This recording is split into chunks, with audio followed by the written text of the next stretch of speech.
JICA олон улсын байгууллагаас зах зээлийн баримжаад зөвгийн аж ахуйн хөгжлийг дэмжих төслийн хүрээнд зөвгийн балыг амтлан мэдрэх хоолны сургалт өдрөлгийг зохион байгуулж байна. Өдөрлөгөөр зөвгийн балны ашиг тус хэрэглээний талаар Тархан хотын хүнс үйлдвэрлэгч, аж ахуйн нэгж байгууллага иргэдийн төлөөлөлд зөвлөгөө мэдээлэл өгч байна. Энэ үеэр мөн Япон улсын мастер тогооч Юки Сузуки зөвгийн балыг таних онцлог стандарт зөвгийн балаар хоолыг хэрхэн амтлах, хоолтой хослуулан хэрэглэх аргын талаар өөрийн туршлагаа хуваалцахаас гадна зөвгийн балын амттан хоол амтлагааг явуулж байна. 2015 оноос JICA-гийн үндэсний үндэслэлийг хамтран ажиллаж байгаа. Монголын хөгжлийн төлөө их төслийг хэрэгжүүлж байгаа. Бидний үндсэн зорилго нь болохоор сайн чанарын зөвгийн балыг маш их хэмжээгээр гаргаж авах чадварыг төлөвшүүлэхийг зорж байгаа. Сайн зөвгийн балны талаар худалдаа авахчид ойлголт байхгүй бол тэрхүү зах зээл нь бага байдаг учраас энийг эхлээд тайлбарлахыг зорж байгаа юм.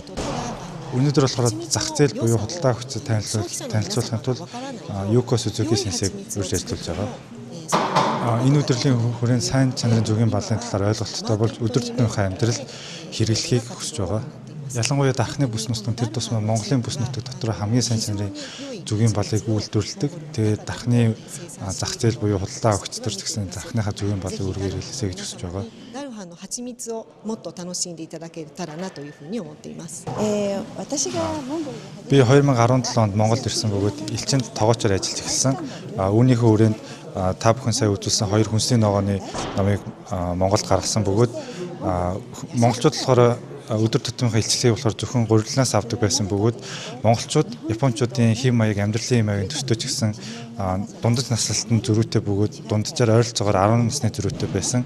Энийг би их гайхдаг байсан бөгөөд энийг хараа яаж өөрчилж болох вэ гэж олон янзаар бодсон бөгөөд та бүхэн ч гэсэн өдөр тутмынхаа хэрэглээнд зөвхөн усанд найруулж уудаг юм уу сүүнд найруулж уудгаар хэрэглэдэг байх гэж бодож байна.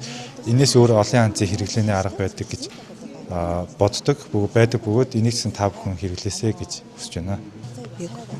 Хоолны зуршлыг сайжруулахын тулд хоолтойгоо хэрхэн яаж хэрэглэх вэ гэхээр эхлээд зөвгийн бал нь өөрөө илчлэг ихтэй тостой тэгээд чихэрлэг болохоор хоолны зуршлыг сайжруулдаг. Энийг болохоор хүнсний ногоотой хэрэглэхээр нэгт хоолны зуршил сайжирна, хоёрт нь болохоор амт буюу илчлэг нь сайжирдаг гэж үзсэн.